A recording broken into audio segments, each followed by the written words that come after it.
Romanos 8, 28 a 39 diz-nos assim a palavra de Deus: sabemos que Deus age em todas as coisas para o bem daqueles que o amam, dos que foram chamados de acordo com o seu propósito.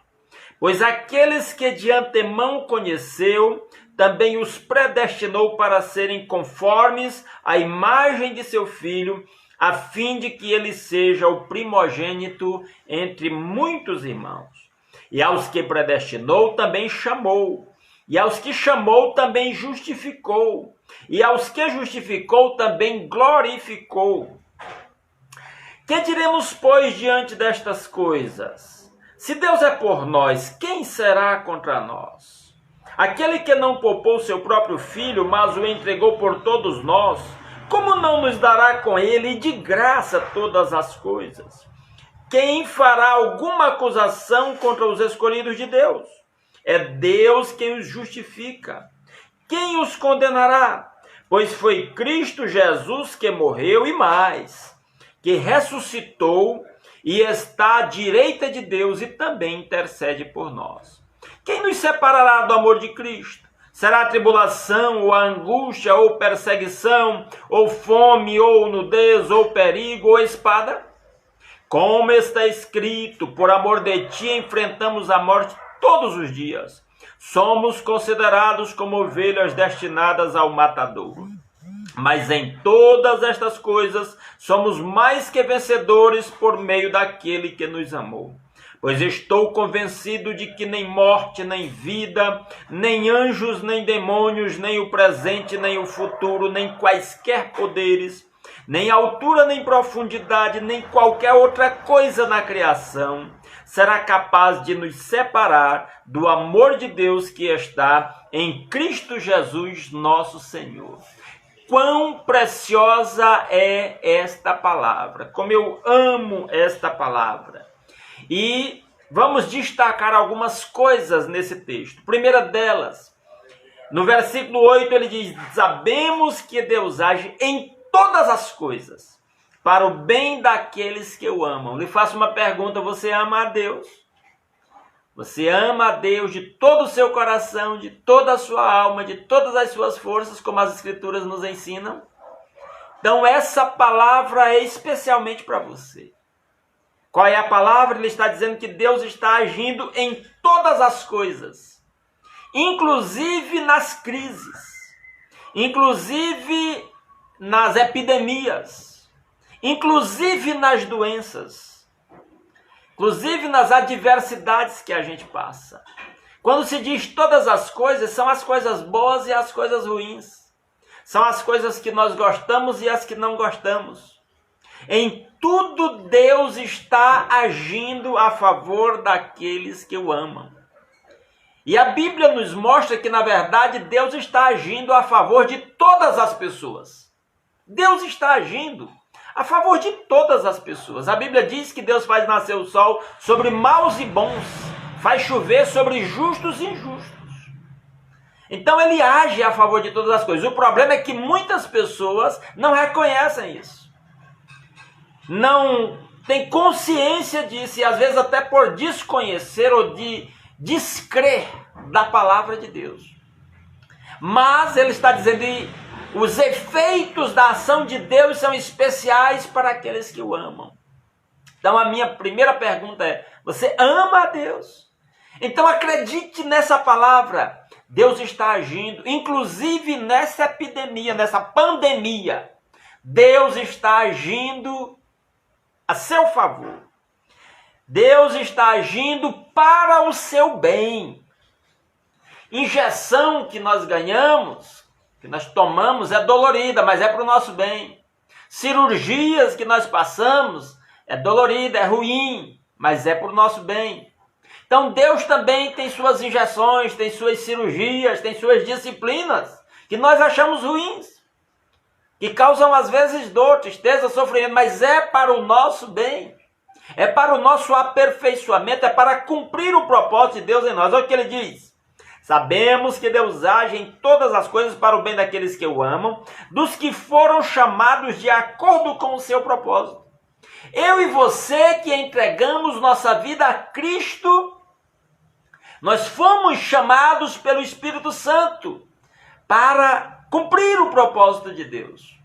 E eu sempre digo quando falo desse versículo, muita gente não compreende Romanos 8, 28, porque não leu e não compreendeu o versículo 29. O versículo 29 explica o versículo 28. Porque nós podemos perguntar aí qual é o propósito de Deus. Muitas pessoas questionam isso. O que que Deus quer da minha vida? Quem é a pessoa com quem Deus quer que eu me case? Qual é a carreira que Deus quer que eu siga? Onde é que Deus quer que eu vá morar? E a gente se pergunta muitas coisas sobre a vontade de Deus em áreas assim específicas da nossa vida. Mas as escrituras aqui nesse texto revelam que o propósito de Deus é muito maior do que isso. E que esses detalhes Deus usa para cumprir o seu propósito maior na nossa vida. Olha o verso 29. Pois aqueles que de antemão conheceu, Deus nos conheceu de antemão. A Bíblia diz que Deus nos conheceu antes de nós sermos formados no ventre da nossa mãe. Ele já escreveu a nossa história. Ele já sabia os nossos pensamentos antes de nós pensarmos. Ele já sabe do que nós desejamos, precisamos antes de nós falar. A Bíblia diz isso em diversos lugares.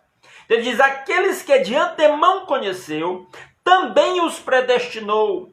Deus escolheu a mim, a você, a todos que respondemos pela fé em Cristo.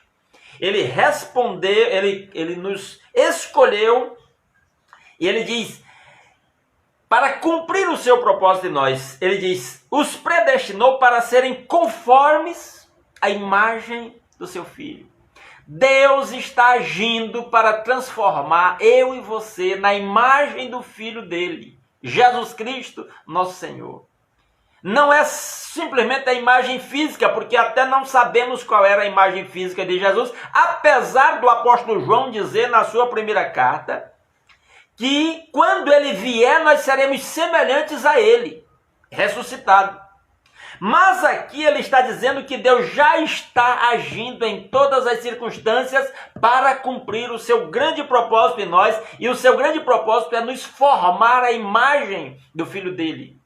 Ou seja, formar o nosso caráter, formar o nosso temperamento, formar a nossa personalidade, a semelhança de Cristo Jesus. Deus quer fazer-nos amorosos como Jesus ama, perdoadores como Jesus perdoa, pacientes como Jesus é paciente, que nós tratemos as pessoas como Jesus tratava as pessoas quando esteve aqui na terra entre nós, fisicamente entre nós, que nós nos relacionemos com Deus como Cristo se relacionava com o Pai. Que nós vivamos nessa harmonia com Deus como Cristo vivia em harmonia com o Pai. Ele está dizendo, Deus está agindo em todas as coisas para nos conformar, para nós tomarmos a forma da imagem do Filho de Deus, Jesus Cristo. E aí eu quero aplicar a nossa realidade. Deus está usando essa crise, essa pandemia. Deus está usando isso para transformar-nos na imagem do Filho dele. Uma coisa que eu aconselho você, meu irmão, quando você estiver orando, nesse tempo agora de crise aí, de recolhimento nas casas, quando você estiver orando, diga, Pai, como é que isso vai me fazer mais semelhante ao seu Filho? Como é que isso vai me fazer mais humilde como Jesus era humilde? Como é que isso vai me dar a paz que Jesus tinha em todas as circunstâncias? Como é que eu vou demonstrar o amor que Jesus demonstrava? Como é que eu vou ser submisso ao Senhor como Jesus era submisso? É uma coisa pela qual nós devemos orar. É um pedido que nós devemos fazer a Deus. Pai, me mostre como essas circunstâncias... Eu sei que há pessoas que estão preocupadas com a possibilidade de perder seus empregos. Há pessoas que vão ter os seus salários reduzidos pelas empresas, porque vão passar tempo sem trabalhar, estão preocupados com isso, é normal. Mas antes de começar a orar sobre isso, eu não estou dizendo que você não deve orar sobre isso, deve. Mas antes de começar a orar sobre essas questões, pergunte: Pai, como é que isso vai me fazer mais semelhante a Cristo? Como é que o Senhor vai me fazer me conformar à imagem de Cristo?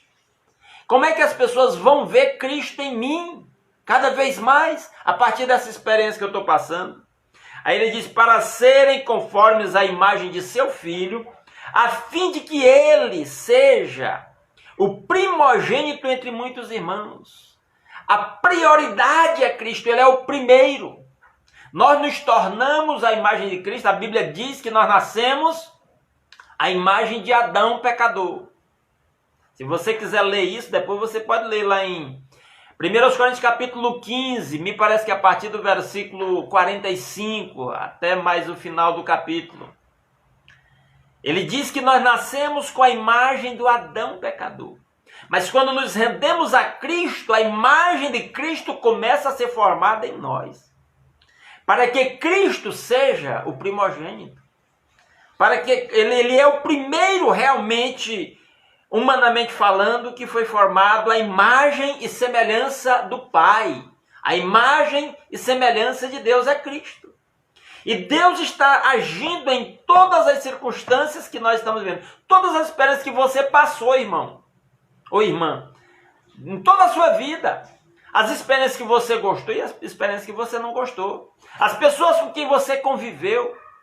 Tudo o que lhe aconteceu, Deus estava agindo com este grande propósito: transformar eu e você na imagem do seu Filho. E tudo que você vier, eu e você viermos passar daqui para frente, entenda isso: você ama a Deus, você é de Cristo, Deus está agindo para transformar eu e você na imagem do Filho de Deus.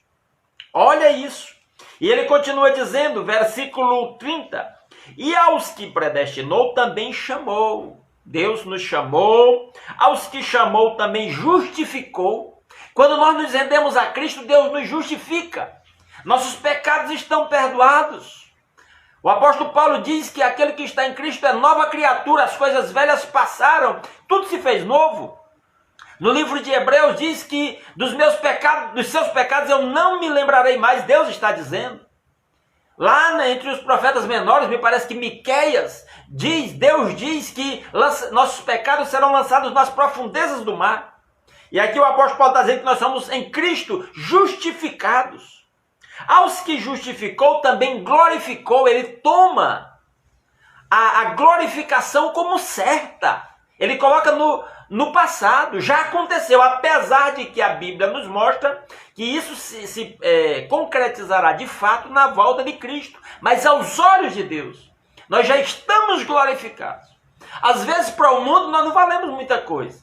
O mundo se sente no direito de nos criticar, zombar às vezes, se opor, perseguir. Mas lembre dessa palavra: aos olhos de Deus nós já estamos glorificados. O apóstolo Paulo diz lá em Efésios capítulo 2, versículo 6, que nós ressuscitamos com Cristo quando cremos em Cristo, quando nascemos de novo. Nós ressuscitamos com Cristo e com Cristo estamos assentados nas regiões celestiais. Olha que palavra maravilhosa. A sua posição, meu irmão, como servo de Cristo é essa, aos olhos de Deus. É o que eu estou dizendo. Aos olhos do mundo você pode não vale muita coisa. O mundo pode lhe desprezar. Há pessoas que se convertem a Cristo e às vezes a própria família o despreza. Mas aos olhos de Deus, esta é a sua situação. Você é chamado por Deus, você é justificado por Deus e você é glorificado por Deus. Olha que palavra fantástica. Aí ele continua, verso 31. Que diremos, pois, diante dessas coisas? Que diremos, pois, diante dessa pandemia? Que diremos, pois, diante desse paradão, dessa quarentena? Se Deus é por nós, quem será contra nós? Olha que palavra maravilhosa. O nosso Deus é por nós. O nosso Deus nos toma nas suas mãos. O profeta Isaías diz que o nosso nome está gravado na mão de Deus. Quando eu não quero esquecer de uma coisa que é meio urgente, eu anoto na minha mão para mim não esquecer. E diz isso, que pode uma mãe esquecer do seu filho, mas o nosso Deus não esquece de nós. Nós estamos gravados nas mãos de Deus. Olha que promessa maravilhosa. E aqui ele está dizendo, se Deus é por nós, quem será contra nós? Deus é por nós. Deus é por todo aquele que o busca. O profeta Isaías diz, nas palavras de Deus, assim diz o alto e excelso, que habita na eternidade e cujo nome é santo, num alto e santo lugar habito, e também com o contrito e humilde de espírito, para vivificar o coração do contrito, para vivificar o espírito dos humildes. Deus é por nós, Deus cuida de nós. Em Isaías 43 ele diz, eu estou com você, você é precioso aos meus olhos, quando você passar pelas águas eu estou com você, quando você passar pelos rios eles não te submergirão, quando você passar pelo fogo ele não te queimará, porque eu sou o Santo de Israel, o teu Salvador, eu estou contigo. E aqui ele está dizendo, se Deus é por nós, quem será contra nós? É aquilo que eu falei na live de ontem, na mensagem de ontem. Quem decide a nossa vida é o nosso Deus, o Todo-Poderoso. Não são as circunstâncias, não são as decisões das autoridades, não são os médicos. Não, é o nosso Deus. É o nosso Deus. E ele continua dizendo, versículo 32, aquele que não poupou seu próprio filho, mas o entregou por nós, como não nos dará com ele de graça todas as coisas? Quem foi que não poupou o próprio filho? Deus. Ele o entregou por todos nós. Olha a grandeza do amor desse Deus. Será que pensando nisso e crendo nisso, nós podemos duvidar do seu cuidado no meio dessas circunstâncias que estamos vivendo? Ele diz, se ele entregou o próprio filho, como não nos dará também com ele e de graça todas as coisas? Ele está dizendo, se Deus deu o filho dele, o que Deus vai te negar? Em relação ao seu bem-estar, à sua saúde, ao cumprimento do propósito dele na sua vida, ao aperfeiçoamento dele na sua vida, de transformar eu e você na imagem do Filho dele. Confie nele. O Senhor Jesus disse que, do mesmo jeito que Deus alimenta os passarinhos, que Deus veste as flores do campo, ele supre a nós que temos muito mais valor do que os passarinhos e as flores do campo. Então essa palavra é para nós. Ele está dizendo que Deus vai nos dar tudo o que nós precisamos. Tudo que é para o nosso bem. E se nós pararmos para pensar e formos honestos com o nosso Deus, Ele já está nos dando. Ele já está nos dando mais do que nós precisamos. Pense.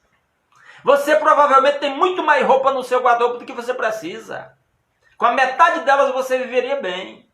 Provavelmente você tem mais cadeiras na sua casa do que você pode sentar. Provavelmente você tem mais comida na sua despensa lá do que você possa comer nos próximos dias. Provavelmente você tem mais amigos aí do que você possa dar atenção. Não é? Então, isso são exemplos de que Deus nos dá não só o que nós precisamos, mas até mais. O apóstolo Paulo diz lá em Efésios 3, me parece que 20... Efésios 3:20, que Deus nos dá muito além, é capaz de fazer em nós muito além do que pedimos ou pensamos. Olha que promessa maravilhosa, que promessa fantástica. Deus é capaz de fazer em nós muito além do que pedimos ou pensamos. E Ele faz. Ele faz, Ele está fazendo. Ele faz não, Ele está fazendo o tempo todo. E Ele diz, verso 33... Quem fará alguma acusação contra os escolhidos de Deus? A Bíblia diz que nós temos um acusador, inclusive a palavra diabo, aliás, Satanás significa acusador. Então, nós temos um acusador, e ele está dizendo, quem pode acusar os escolhidos de Deus? Ele diz, é Deus quem os justifica. Lá atrás, no verso 30, ele já disse que nós somos justificados. Então pronto, o diabo não pode nos acusar. Uma coisa que eu aproveito bem aqui para dizer para os irmãos, eu tenho conversado com pessoas no gabinete, e eu tenho visto irmãos que têm um sério problema, porque ele já confessou o seu pecado, ele já pediu perdão a Deus, mas ele não se sente perdoado. E a sua consciência fica o acusando. Meu irmão, não deixa a sua consciência ficar lhe acusando. Se você já pediu perdão a Deus, se você já confessou o seu pecado, se você já fez o que podia, o que estava ao seu alcance para corrigir aquele pecado que você cometeu, pronto, meu irmão. Agradeça. Um remédio que eu aconselho para isso é, quando você confessar o seu pecado, não para aí não. Você vai lá, fecha os seus olhos, busca, Senhor, eu pequei, eu agi daquela forma, me perdoe, eu vou procurar meu próximo, meu irmão, e vou me reconciliar com ele, vou recompensá-lo por algum prejuízo que eu lhe dei. E aí uma coisa que não pode faltar: agradeça a Deus pelo perdão de Jesus Cristo que ele lhe concedeu na cruz, para que você tire da sua cabeça essa acusação. Senhor, obrigado porque Jesus morreu naquela cruz para me perdoar, porque Ele tomou sobre si os meus pecados, pelas suas pisaduras eu fui sarado. Louve a Deus pelo perdão de Jesus Cristo na cruz. Aí você vai tirar esse peso da sua consciência. O apóstolo João disse que muitas pessoas não recebem resposta das suas orações porque ficam com a consciência pesada. E aqui ele está dizendo: quem os condenará? É Deus quem os justifica, ou quem acusará os escolhidos de Deus? É Deus quem os justifica. Deus nos justificou lá na cruz, dando o seu Filho para morrer em nosso lugar. A condição era nós recebê-lo pela fé. Você já recebeu? Pronto! Creia nisso e não deixe que nada fique o acusando, que o seu passado fique o acusando. Anota num papel lá, se você está com esse problema, a consciência pesada por alguma coisa, anota num papel. Eu sempre aconselho as pessoas a fazer isso. Anota num papel, ore e diz: Senhor, obrigado porque Jesus morreu por mim. Eu reconheço que eu pequei, eu estou arrependido. Eu vou procurar meu irmão, meu parente, meu amigo, vou me reconciliar com ele, vou ressarcir ele pelo prejuízo que eu lhe dei. E agora, Senhor, obrigado porque Jesus morreu por mim na cruz, lançou os meus pecados nas profundezas do mar. E aí queima aquele papel e larga aquilo para lá, meu irmão, para que a sua consciência não se torne sua inimiga e não fique lhe acusando de alguma coisa. Entendeu? Para que a sua consciência não se torne sua inimiga e fique lhe acusando de alguma coisa. Por isso ele diz, 33, quem fará alguma acusação contra os escolhidos de Deus? É Deus quem os justifica. Verso 34, quem os condenará? Foi Cristo Jesus que morreu e mais, que ressuscitou e está à direita de Deus e também intercede por nós. Eu lembro de um irmão, eu vou contar rapidamente. Eu estava orando por uma pessoa que estava possessa de um espírito imundo numa igreja que eu pastoreei há alguns anos. E havia um irmão comigo me ajudando no atendimento àquela pessoa que estava com espírito imundo. Aquele irmão que estava comigo, ele tinha sido escravizado pelas drogas, tinha sido internado em centro de recuperação. Às vezes ele teve algumas recaídas, né? Mas ele estava lá conosco na igreja, seguindo a Cristo. E quando ele estava junto comigo lá, orando por aquela pessoa que estava possessa de um espírito imundo, de repente o demônio falou pela boca do endemoniado, dizendo: rapaz, você está aí falando assim, mas você é dos meus, você está comigo. Naquela hora, meus irmãos, eu estremeci, eu fiquei preocupado, porque eu sabia que aquele irmão de vez em quando fraquejava naquele vício que ele tinha tido. Mas aí Deus manifestou o seu poder na vida daquele irmão e ele virou para o endemoniado lá, para o demônio, e disse: eu já fui dos seus, mas agora eu sou de Cristo. Eu já fui seu escravo, mas agora eu sou servo de Cristo e você está repreendido em nome de Jesus. Meus irmãos, o arrepio em mim foi muito maior, a alegria, a confiança, e o demônio se calou. Então esse versículo aqui é verdade. 34, quem os condenará? Quem os acusará? O 33 e o 34. Ninguém pode acusar o servo do Senhor Jesus. Se algum dia alguém tentar apontar o dedo para você, dizer que você não serve a Cristo direito, ou que você é qualquer coisa, meu irmão, creia em Cristo e exerça a sua autoridade em nome de Jesus. Nós não somos perfeitos nesse mundo, mas nós somos servos de Jesus e Ele age por nosso intermédio.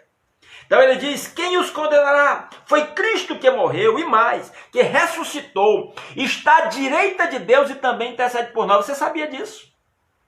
Nós estamos fazendo essa campanha de oração pedindo que a gente ore pelo país, pelas autoridades, pelos médicos, pelos doentes, pelas nossas famílias, pelas nossas igrejas. É importante fazer isso, a Bíblia nos estimula a fazer isso.